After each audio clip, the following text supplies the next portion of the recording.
Assalamualaikum warahmatullahi wabarakatuh. Salam sejahtera bagi kita semua. Saya ucapkan selamat datang dan selamat bergabung di SMP Negeri 2 Tambun Selat. Perkenalkan, nama saya Ibu Nafaika Farida Ad-Darisi. Saya adalah salah satu staf pengajar di SMP Negeri 2 Tambun Selatan. Pada kesempatan ini, saya akan menjelaskan materi MPLS mengenai tata krama siswa. Nah, untuk mempersingkat waktu, mari kita simak penjelasan berikut ini. Baiklah, saya akan menjelaskan materi MPLS mengenai tata krama siswa.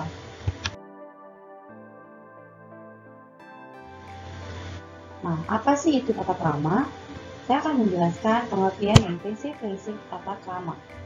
Secara harfiah, tata krama terdiri dari dua kata, yaitu tata dan krama.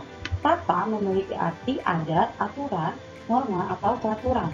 Sedangkan krama memiliki arti cara, langkah, tindakan, kelakuan, atau perbuatan yang baik. Tata krama adalah tata cara, sopan santun, atau tata susila. Sebutan lain dari tata krama adalah etiket atau etika. Keduanya berasal dari bahasa Yunani kuno, yaitu etikos dan ethos, berarti cara yang baik, kesusilaan, dan tata krama.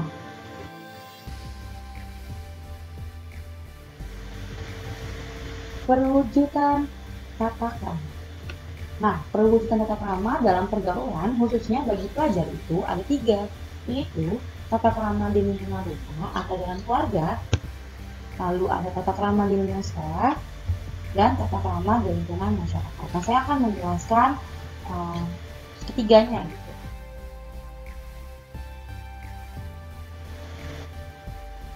Tata krama di lingkungan rumah atau keluarga. Nah, keluarga itu merupakan tempat utama dalam membentukkan jati diri dan kepribadian seseorang yang berhubungan langsung dengan anggota keluarga. Nah, contohnya adalah yang pertama, yaitu menghormati orang tua dan melaksanakan perintahnya dengan baik. Menyambut ajakan orang dengan wajah riang dan gembira. Menghormati orang yang lebih tua dan menyayangi orang yang lebih muda. Dia diajak bicara harus memperhatikan. Meminta izin pada orang tua sebelum berangkat sekolah. Mengucapkan salam bila masuk dan keluar rumah. Nah, ini adalah beberapa contoh perwujudan dari tata krama di lingkungan rumah yang semestinya sudah kalian terapkan dalam kehidupan kalian sehari-hari. Tidak ada menghormati orang tua, menyambut ajakan yang wajar dan berbeda, itu sudah harus kalian lakukan dalam kehidupan sehari-hari gitu ya.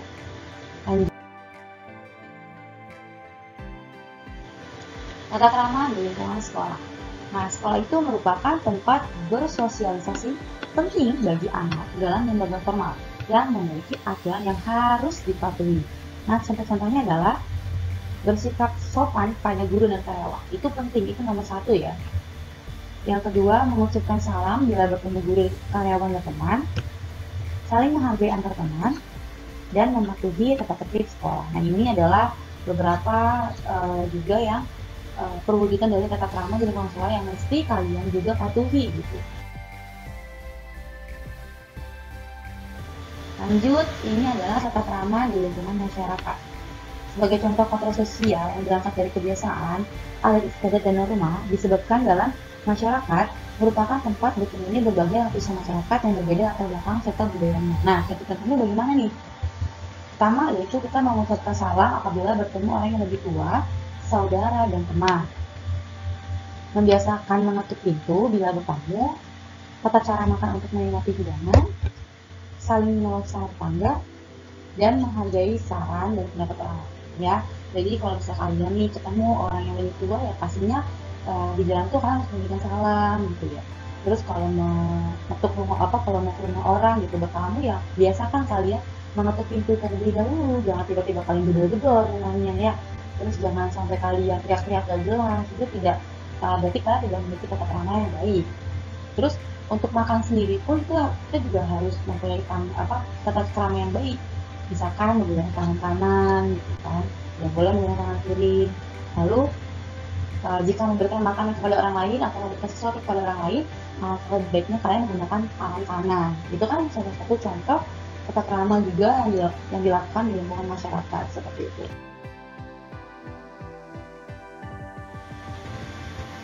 Nah, ini ada komunikasi dalam pergaulan. Jadi kan tata krama sudah saya jelaskan. Nah, ini adalah tentang materi komunikasi dan pergaulan.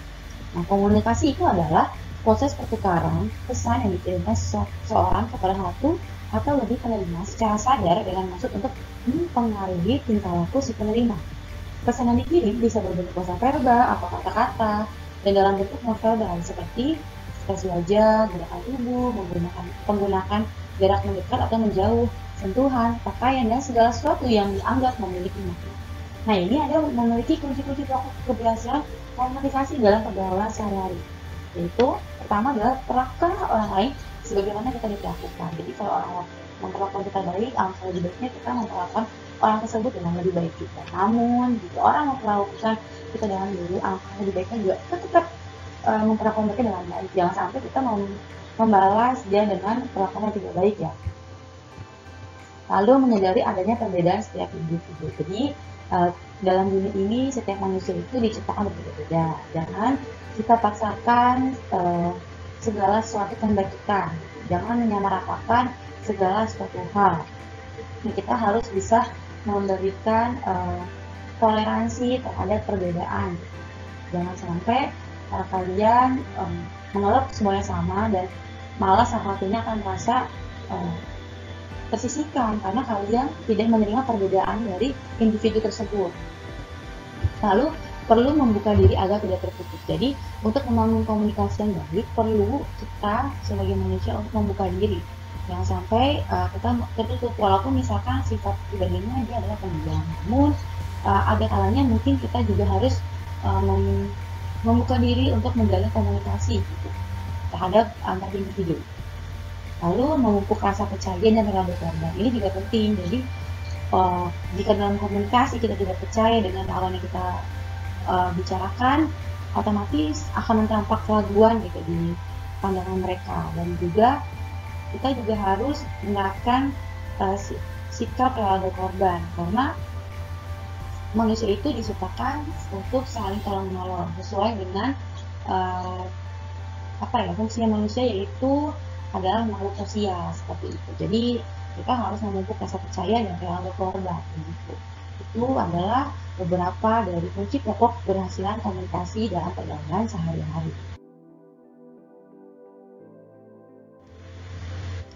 Nah, saya akan membahas mengenai tata krama atau sopan santun di sekolah, karena kan tadi kita membahasnya secara umum ya. Nah, karena ini adalah materi tentang tata krama di sekolah, maka saya akan lebih menjurus ke materi tata krama atau sopan santun itu di sekolah. Nah, tata krama atau sopan santun di sekolah itu dibagi menjadi 3, yaitu ada tata krama bergaul dengan guru dan teman, tata krama berpakaian yang merias, lalu ada tata krama belajar.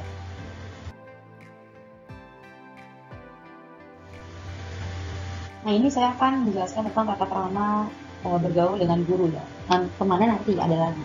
Nah, guru itu adalah orang dewasa, baik dewasa umur maupun pikiran. Oleh karena itu, para siswa bila bergaul dengan guru atau staf usaha, hendaknya selalu mengingat aturan bergaul dengan orang dewasa. Antara lain, berbicaralah sopan di hadapan guru, antara lain suara tidak boleh melebihi dari suara guru. Mengucapkan salam bila bertemu dengan guru, tidak memotong pembicaraan guru, dan bila terpaksa maka harus minta maaf terlebih dahulu. Tidak boleh merendahkan atau mengucapkan kata-kata kasar dan menentang guru secara emosional. Tidak boleh menyapa guru dengan sapaan yang tidak sopan seperti halo pak, halo bu, atau mengucapkan halo bos dan sebagainya. Tapi mungkin emang ada beberapa guru yang friendly gitu atau bersahabat, namun bersahabat guru tersebut, alangkah lebih baiknya kalian menggunakan sapaan yang lebih sopan seperti selamat pagi ibu, atau selamat pagi pak, selamat siang pak. Nah, di situ juga ada berbicara sopan di depan guru dan tidak boleh melebihi dari suara guru. Nah, tapi gimana bu nanti kalau misalnya suara mungkin dia ada guru yang suara tidak bisa mendengar dengan jelas. Nah, itu beda lagi. Tapi di saat guru menjelaskan dengan suara yang normal, lalu kamu tiba-tiba meninggikan suara kamu, itu salah satu tata krama yang tidak baik. Lalu ini juga ada tidak memotong pembicaraan guru tidak memotong pembicaraan guru. Jadi ada kalanya juga mungkin kita tuh juga diperbolehkan untuk memotong pembicaraan guru. Tapi jika emang terpaksa, maka kalian memang harus meminta maaf lebih dahulu baru nanti kalian menyampaikan pendapatnya gitu. Terus ya, jadi ini harus kalian ingat baik-baik nih, karena ini akan harus terus kalian terapkan dalam kehidupan bergaul bersama guru gitu di sekolah. Lanjut, ini ada tata krama bergaul dengan sesama siswa. Yang pertama itu pasti kalian menghormati kakak kelas dan menyayangi adik kelas. Lalu saling menjaga perasaan dengan tidak mengucapkan kata-kata yang dapat menyinggung perasaan teman, baik secara lisan maupun tulisan. Saling menolong dan membantu kesulitan sesama teman. Tidak boleh mengganggu atau menyakiti sesama teman. Lalu mengatakan teman yang berperilaku tidak sopan terhadap guru atau melanggar etika sekolah. Jadi jika kamu bergaul dengan sama teman, alangkah baiknya juga kalian harus menerapkan beberapa contoh yang ada di sini gitu. Seperti menghormati kakak kelas, tidak boleh sombong atau membangkang. Lalu jika kalian menjadi kakak kelas, kalian juga tidak boleh tuh membuli atau merundungi adik-adik kelas kalian. Terus menjaga kalimat kalian dalam berbicara gitu, karena kita tidak tahu gimana perasaan orang ketika kita menyinggung ya. Jadi alangkah lebih baiknya kita juga berbicara dengan sopan santun, jangan berkata dengan kasar. Karena ini kan kalian dalam lingkupan sekolah ya, jadi harus menggunakan tata bahasa yang baik seperti itu. Lanjut, kita akan membahas tata krama berpakaian dan berhias. Yang pertama, berpakaian seragam sekolah sesuai dengan aturan sekolah yang berlaku, menjaga aura terhadap guru atau sama siswa. Siswa tidak boleh memakai perhiasan emas bagi perempuan, dan bagi laki-laki tidak boleh memakai gelang, cincin, dan anting. Siswa tidak boleh bersolek, berdandan, atau memakai parfum yang berlebihan.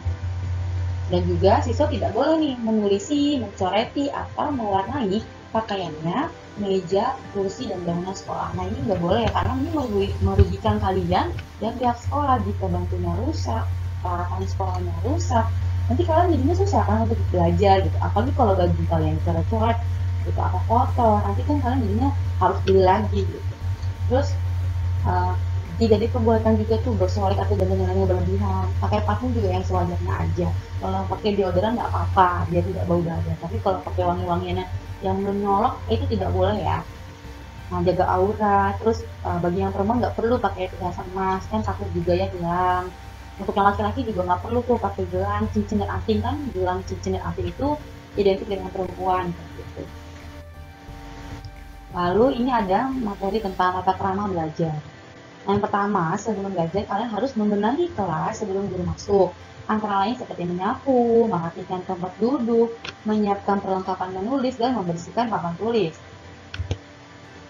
Hadir di kelas tepat pada waktunya. Bila terlambat, maka ucapkan salam lalu menyampaikan alasan keterlambatan kepada guru. Tidak ribut atau berisik, membuat gaduh pada saat pembelajaran. Selama jam sekolah, siswa wajib berada di sekolah dan tidak boleh meninggalkan sekolah kecuali telah mendapat izin dari guru piket. Nah ini yang kelima itu ada bagi siswa yang tidak masuk sekolah harus ada surat izin atau pemberitahuan secara tertulis dari orang tua atau orang tua. Jadi yang pertama nih, kita kalau masuk sekolah guru belum masuk nih, sekarang harusnya dibersihin ke kelasnya, dirapikan bangku-bangkunya. Jadi nanti saat gurunya masuk, keadaan kalian sudah siap belajar. Jangan sampai nih di gurunya masuk, kalian masih jalan-jalan, papan tulisnya kotor, bangkunya berantakan. Jadinya kan membuang-buang waktu ya, gitu. Karena kan kalian setiap tahun itu punya batas waktunya masing-masing. Terus masuk kelasnya juga harus tepat waktu juga, lalu nggak boleh berisik.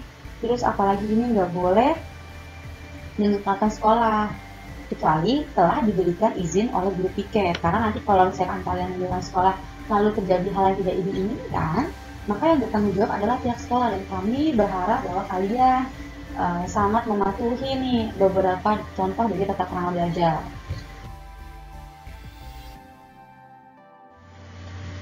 Ini sanksi melanggar tata krama. Nah, jadi kalau misalkan kalian melanggar dari tata krama yang telah saya sampaikan tadi, ini ada beberapa contohnya, yaitu yang pertama pasti kalian akan diberikan peringatan secara lisan, yaitu keteguran. Yang kedua, peringatan secara tertulis atau membuat perjanjian dengan tembusan kepada orang tua atau wali pendidik. Panggilan orang tua, tidak boleh mengikuti pembelajaran untuk sementara waktu atau skorsing dikembalikan kepada orang tua atau wali dikatakan ya. Jadi ini adalah tahapan-tahapannya gitu. Nah, jangan sampai lah kalian mendapat yang seperti ini. Saya sih merasa bahwa nanti kalian akan menjadi anak-anak yang baik sehingga kalian tidak akan pernah nih dapat sanksi-sanksi seperti ini gitu karena kan melanggar tata krama. Demikian penjelasan dari saya, kurang lebihnya mohon maaf. Wabillahi taufik walhidayah. Wassalamualaikum warahmatullahi wabarakatuh.